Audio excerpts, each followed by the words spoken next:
The teachers are all Katmollahs, that is, the lowest grade of Muslim priest.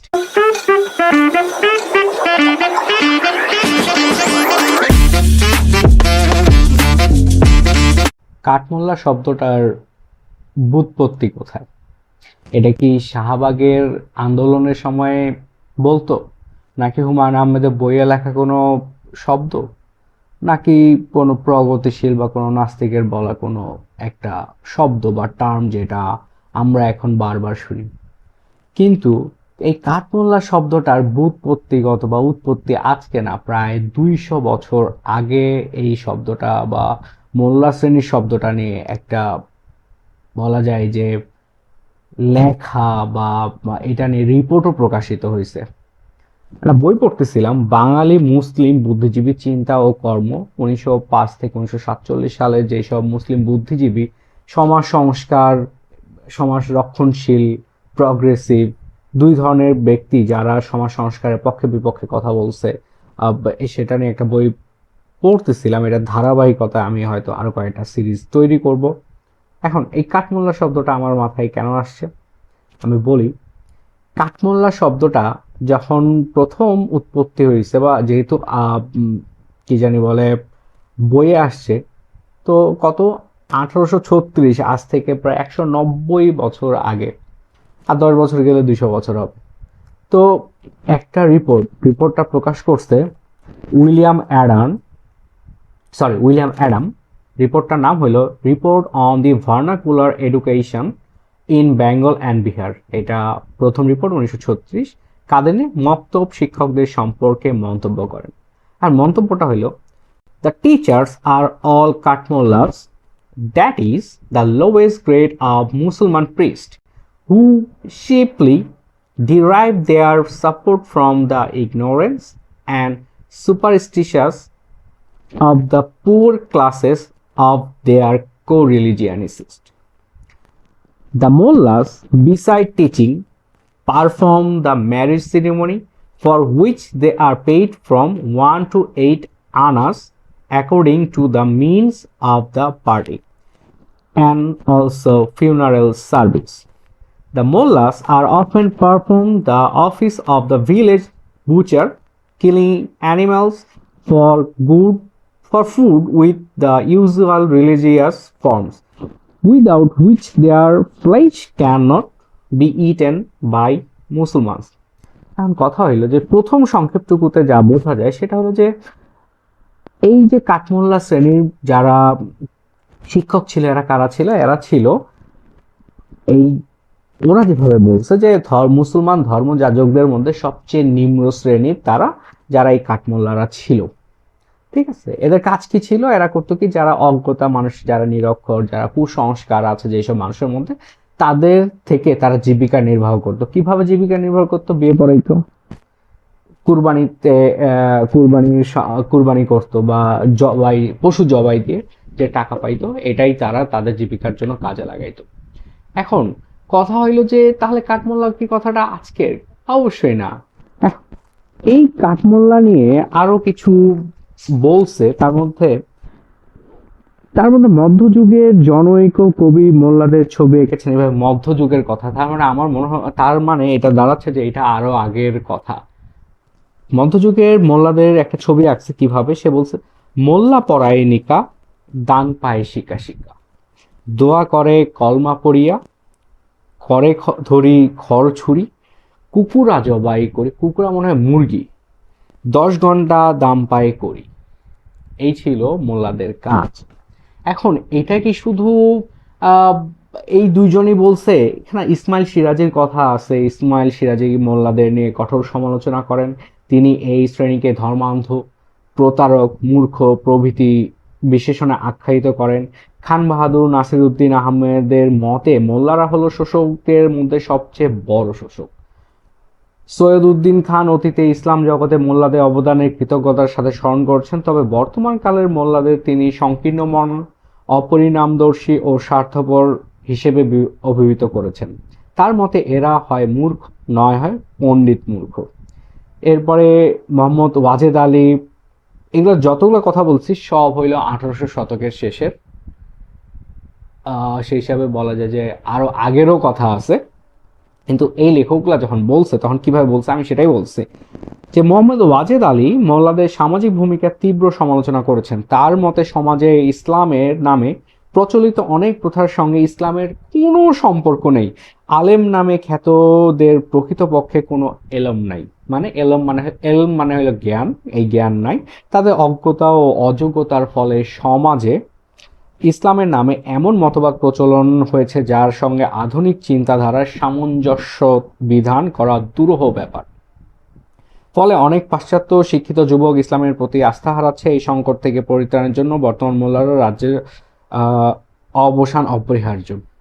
এখন এত কিছু বলছে, কাজী নজরুল ইসলামকে কিছু বলে নাই? অবশ্যই বলছে। কাজী নজরুল ইসলাম মুসলিম সমাজের গোঁড়ামি ও মোল্লাতন্ত্রের বিরুদ্ধে খড়গহস্ত ছিলেন। তিনি অত্যন্ত ব্যঙ্গাত্মক ও শ্লেষপূর্ণ ভাষায় গোঁড়াদের আক্রমণ করেন। তিনি লেখেন, আমাদের বাঙালি মুসলমানদের মধ্যে যে গোঁড়ামি কুসংস্কার তাহা পৃথিবীর আর কোনো দেশে মুসলমানদের মধ্যে নেই বলিলে বোধ হয় অত্যুক্তি হইবে না। মৌলানা মৌলভী সাহেবদের সওয়া যায়, মোল্লা চক্ষু কর্ণ বুঝিয়া সহিতে পারি, কিন্তু কাঠমোল্লার অত্যাচার অসহ্য হইয়া উঠিয়াছে। ইসলামের কল্যাণের নামে ইহারা যে কওমের জাতির ধর্মের কি অনিষ্ট করিতেছেন তাহা বুঝিবার মতো কোনো জ্ঞান উহাদের নাই বলিয়া ক্ষমা করা যায়। ইহাদের প্রায় প্রত্যেকেই মন মনসা ফরিদ, বগল বগল মে ইট, ইহাদের নীতি মুর্দা দোজক মে যায়, যায়া, সম্ভবত এখানে জায়গা হবে, বেহেস্ত মে যায়, মেরা হালুয়া রুটি মে কাম। এদের মানে কথাটা বলছে এইভাবে যে ইহাদের নীতি মানে এদের নীতিটা হইল মানে মৃত দোজকে যায় যাক, বেহেস্তে যায় যাক, এদের কোনো ইয়া নাই। এদের কাজ হলো হালুয়া রুটির কথা। চোগা চাপকান দাড়ি টুপি দিয়া মুসলমান মাপিবার দিন শেষ হইয়াছে। পৃথিবী আর সব মুসলমানদের কাছে আজ আমরা অনন্ত 5 শতাব্দীর পিছনে পড়িয়া রহিয়াছি। ওকে, মুসলিম নারীও এখানে কিছু বলছে। এখন কথা হইল যে এই যে কাঠমোল্লা, এই যে যেই শ্রেণীটাকে নিয়ে বারবার কথা হচ্ছে, যেই কথাগুলো আমরা অনেকে বলতে চাচ্ছি, বলতে গিয়ে অনেকবার থেমে যাই, আমাদেরকে আক্রমণ করা হয়। আমাকে না, আমাকে না কিন্তু বাকিদের আক্রমণ করা হয়, কিন্তু আমাকেও বলা হয় যে তোমারও ভয় পাওয়া উচিত, কারণ তুমি এই ধরনের কথাগুলো বলো। আমার মনে হয় যে আমি ওনাদের সঙ্গে আমার কোনো ব্যক্তিগত রেষারেষি নাই, কিছু নাই, কিন্তু সমাজকে সংস্কার করতে হইলে, আমাদের দেশে উন্নয়ন সাধন করতে হইলে, আমাদের দেশে যদি উন্নতি আরও করা যায়, আমাদের দেশে কোনো উন্নয়ন না, আমরা একটা গরিব দেশ থেকে যদি উন্নতি করতে চাই, তাহলে কিছু জায়গার এই যে রক্ষণশীলতার মধ্যে যতগুলো শ্রেণী আছে, যেমন আরব, আমরা বলি যে মুসলমানদের মধ্যে কখনো কোনো শ্রেণী ছিল না, মুসলমানরা ভাই ভাই, আমরা মসজিদে এক কাতারে দাঁড়াই, কিন্তু বাস্তবে মুসলমানদের মধ্যে কালচারালি কিন্তু শ্রেণী প্রথা ছিল। হ্যাঁ, ভারতের হিন্দুদের মধ্যে মতো বর্ণ প্রথা টাইপ শ্রেণী প্রথা ছিল না, কিন্তু যদি বলি যে আমাদের মুসলমানদের মধ্যে কিন্তু শ্রেণী প্রথা ছিল, সেটা কালচারালি ছিল। যেমন আরবদের মধ্যে ছিল, কি ছিল, আরব মাওয়ালি ছিল, আজরিফ আজল ছিল, এরকম কিছু ছিল। ইভেন বাঙালিদের মধ্যে, বাঙালি মুসলমানদের মধ্যে আতরাফ, আশরাফ, আতরাফ, তারপরে রাখালি, মানে বলা যায় যে এই রাখালি হইল কারা, সবচেয়ে নিম্ন শ্রেণীর মানুষরা হইল রাখালি, যেমন যাদের ভূমিহীন কৃষক, অন্যের জমিতে কাজ করে, এরকম লোকদেরকে বলা হয়তো রাখালি। তাহলে বুঝতে হবে যে মুসলমান সমাজেও কিন্তু শ্রেণী প্রথা ছিল। এই কাঠমোল্লারা কিন্তু এই শ্রেণী প্রথার যে রাখালি, এরপরে হইলো যারা আতরাফ, এই শ্রেণীর কাছাকাছি ভিড়ত এবং এদের থেকে মানে অর্থ উপার্জন করত। এখন কথা হইলো এই অর্থ উপার্জন সব কিছুর বাইরে মেইন কথাটা হইল যে এই যে কাঠমোল্লা বলে ভুল হবে, এই যে মোল্লারা সমাজে কোনো কিন্তু অবদান রাখতেছে না। এইটাও ঠিক যে ধর্ম নিয়ে কথা বলাটা খুব কঠিন একটা ব্যাপার, কারণ এটা দুই পাশেই ধার, এ পাশেও কাটবে এই পাশেও কাটবে, এরকম একটা ভয়াবহ ব্যাপার। তারপরও একটা কথা বলা যায় যে এই যে আমরা বারবার ভোকেশনাল ট্রেনিং এর কথা বলতেছি সমাজ সংস্কারের জন্য, কারণ এই আপনি আর কয়টা বিয়ে পড়াবেন, কয়টা জানাজা পড়াইলে মনে করবেন যে ওকে আমি তো টাকা পাচ্ছি, আমার উপার্জন হচ্ছে, এটা কি উপার্জন? এটা কি মানে এটা আসলেই উপার্জন? নিজের কাছ থেকেও বলেন তো যে আপনারা কি এটাকে উপার্জন মনে করেন, যে এইটা হইলে আমি মনে করব যে এটা ঠিক। এখন এই মুহূর্তে যে একটা সমাজে আমি খালি অবাক হই যে সেই মধ্যযুগ থেকে প্রায় 500 বছর, 500 বছর ধরলাম, 500 বছর ধরে বাঙালি সমাজের মধ্যে যে এই যে মুসলিমদের মধ্যে যে বিভাজন একটা তৈরি হয়েছে, এই বিভাজনটা যদি না থাকতো আজকে মনে হয় আমরা একটা আহ, খুব বড় অর্থনৈতিক উন্নত জাতি হইতে পারতাম। এই কথাটা বলা খুব কঠিন না, কিন্তু কথাটা আমাদের মেনে চলা বা কথাটা সমাজে ইনপুট করাটা হলো মেইন ব্যাপার। এখানে আমি আসলে কোনো মাদ্রাসা শিক্ষা বা এটা বা সাধারণ শিক্ষাকে আলাদা করতে পারি, কিন্তু হয়তো আমি করতেছি না, কারণ এখানে অনেক ব্যাপার আছে যেগুলো নিয়ে পরবর্তী কখনো কথা বলবো। কিন্তু কথা হলো যে এই যে মোল্লা শ্রেণী যাদেরকে বলা হচ্ছে, এটা কি আহ, আমাদের এখন কি আছে কিনা? অবশ্যই আছে, অবশ্যই এই শ্রেণীটা আছে, এই শ্রেণীটা আছে, এবং এই শ্রেণীটা খুব করুণ অবস্থায় আছে।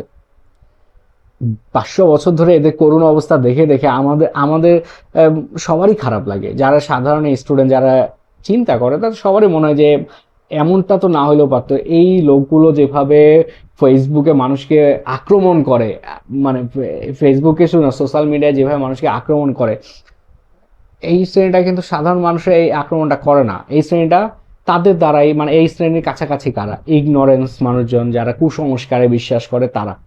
তো এই যে সমাজের এই যে কাঠমোল্লা শ্রেণীর মানে ওই লেভেলের মানুষজন যখন সমাজে বেশি থাকে, তখন কিন্তু সমাজে উন্নয়ন হয় না।